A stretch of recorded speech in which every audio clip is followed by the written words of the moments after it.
is that time of year again, back to school 2023. And in this video, I'm going to share some of my favorite gadgets and accessories that I think any student can appreciate. Let's jump right in.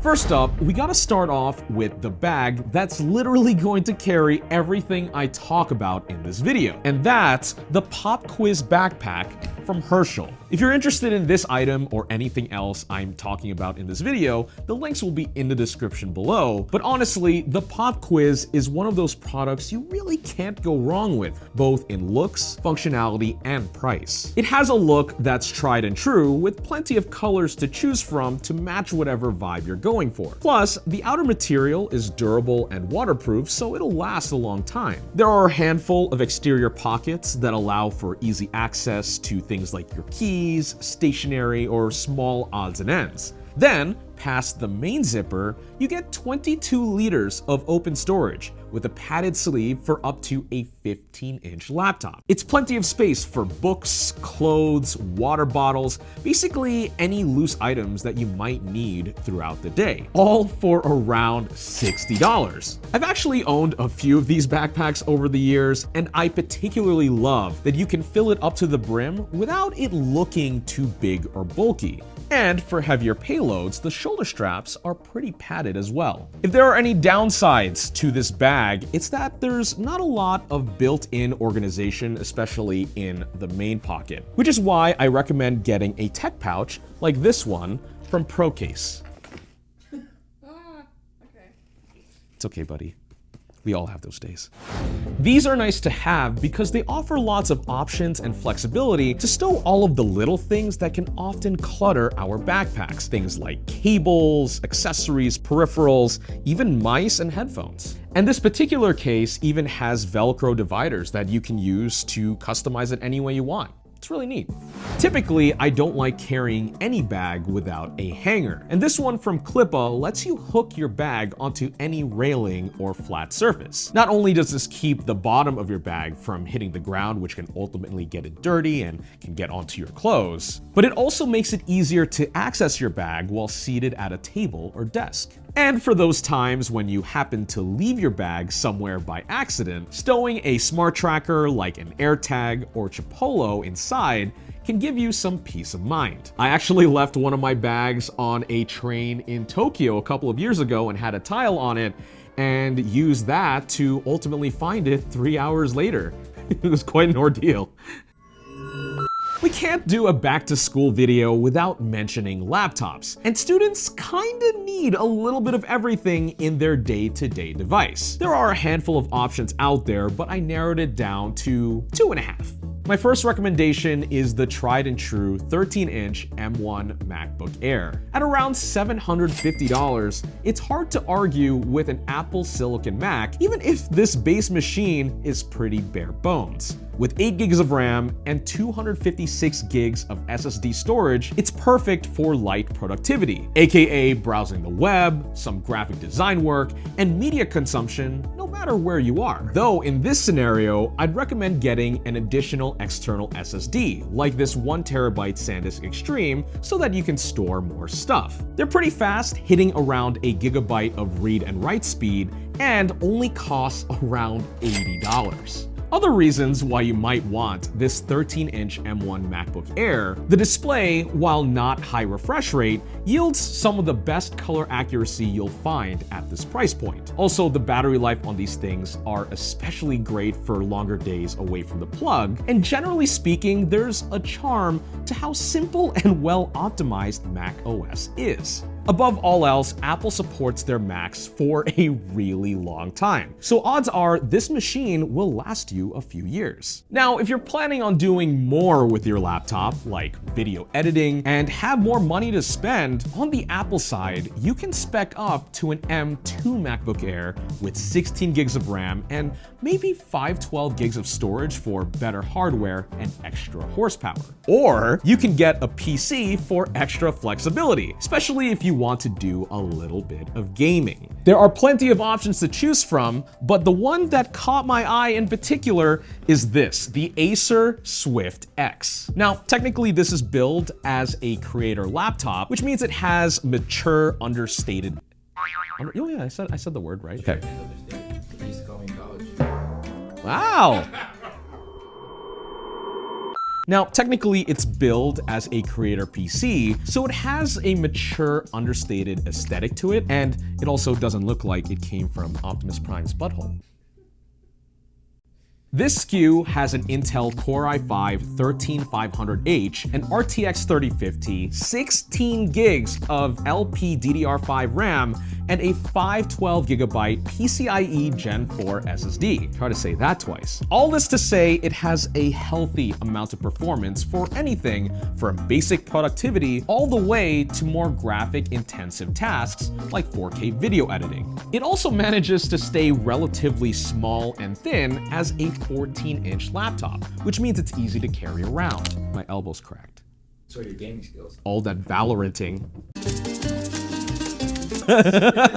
With a 1600p 120Hz IPS display, it has accurate color reproduction, great viewing angles, and high pixel density. Overall, it looks sharp and absolutely amazing, especially considering that this laptop is also priced at just over $1,000. The Swift X also has surprisingly good battery life, which is something I definitely valued a lot when I was a student. I've been getting over a day of use between typing up documents, web browsing, and watching video, which is most likely a typical student's day-to-day. Do note, however, that if you plan on throwing in some Photoshop, DaVinci Resolve, or some gaming into the mix, you'll probably want to take a charger with you in your bag since it'll use up way more power. My elbows need to stop rattling. Vitamin D milk. Nature's WC-40.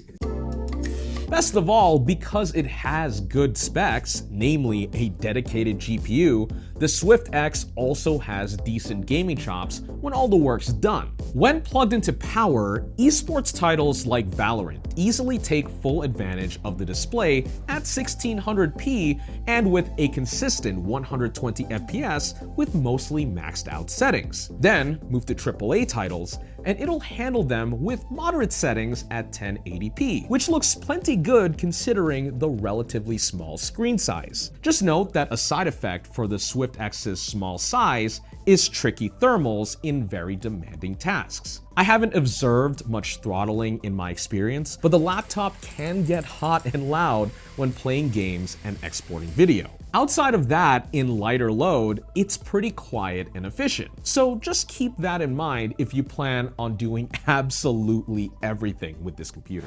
While laptops are mostly complete packages, here are some things that you can add to your back to cool. Yeah, we are. Cool's back, baby.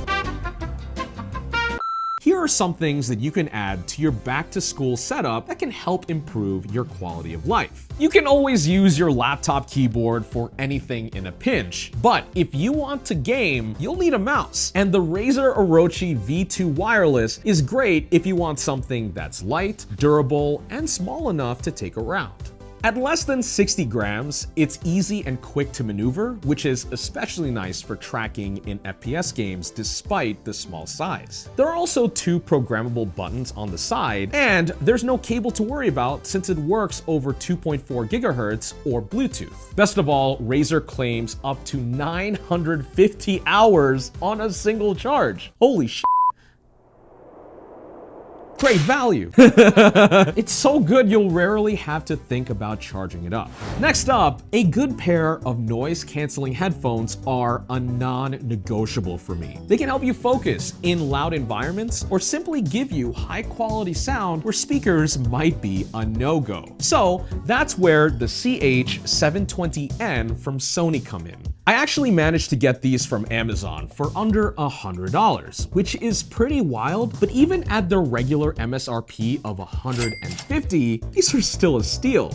They work over Bluetooth or wired via a 3.5mm aux, which they helpfully include in the box. On top of that, the battery will last up to 35 hours on a single charge, which depending on how much you use them, could last you a week in normal use. Best of all, the sound is wonderful. They're a bit punchy, but the detailed bass and warm vocals pair well with most types of music, as well as movies and video games. The noise canceling is great great at muting ambient room noises like air conditioning or appliances, and it also does a good enough job tuning things out like people talking and clacky keyboards. That is, once you start listening to music or watching video. 25% volume is all I need to be completely zoned in, which is pretty sweet. Build quality wise, they might not feel like the most expensive pair of headphones, but they're light, durable, comfortable, and look pretty good as well. Overall, these are a well-rounded set of headphones, which is kind of the spirit of what we're going for with this back-to-school list. In addition to laptops, back-to-school season can also be a good time to refresh your smartphone. For example, ASUS's newest flagship, the Zenfone 10, with its Snapdragon 8 Gen 2 chip, it has serious gaming chops and costs around $700 US. And the newly announced Nothing Phone 2, which I already made a video on the channel, I'll leave a link in the description below for that. This is my new favorite phone, period. It has a unique design with some of the nicest software you'll find on Android and smooth performance, all for $600 here in the US. Now, for more constrained budgets, the Pixel 7a can be found for around $450 on sale, and even cheaper than that is the Pixel 6a, which is a steal at $300. In the mid-range segment, iPhones are a bit more of a nuanced conversation, but you can get an iPhone 13 mini refurbished for around $500, which I think is one of the best deals that you can get on the Apple side right now. There are some key accessories you might want to pick up to complement your new phone. It's always good to have a battery backup handy when you need to top off your devices in a pinch. There are plenty of options out there, but I've been using this PowerCore Slim from Anker for the past few years, and it's been pretty reliable. With 10,000 milliamp hours of capacity, it's fairly compact, will keep your devices charged at reasonable speeds, and most importantly, you can find it routinely on sale for $20. Wow. This is good value if you're looking for something basic that'll last you a long time. Though, if you can flex on your budget a bit, other options can be had with faster charging, more capacity, and a wider variety of ports. However, when you do find an outlet to keep your devices charged at, say, a cafe or the library, this USB-C charger from Ugreen is reliable, decently priced, and has multiple ports to power all your devices simultaneously at up to 100 watts. You'll even be able to max out the power delivery to our Acer Swift X laptop, meaning you can leave the ugly stock charger at home as a spare. Though keep in mind, your charging speed will take a dip if you plug the laptop in with other devices on the same brick. But this is a pretty fair trade-off for more charging ports. Something that I also can't leave home without are a good pair of wireless earbuds, and the LinkBuds S from Sony have a little bit of everything. They have very good active noise canceling, they're lightweight, they sound amazing, and the case is small enough to fit anywhere. On discount, you can find them for around $130, which is a great deal considering that you're getting most of what Sony's flagship earbuds offer, but at nearly half the price. Now, some people like to take around portable speakers to share music with their friends at the park, beach, or library if you're that kind of person. And if you are that kind of person, you'll probably want something like this, the Anker Soundcore 2 Bluetooth speaker. Not gonna lie, I mainly got it because I like the color and because it was $28 on Prime Day, but the sound's good enough to fill small and medium-sized rooms. It can do with a bit more bass, and the sound does get distorted right at max volume, but it is way better than your phone speakers and can easily fit in your bag for when you need it. And that, my friends, is my back-to-school tech picks for 2023. Let me know what steals and deals you found in the comments below, and otherwise, thanks for watching this video on Denki channel. Subscribe! Subscribe!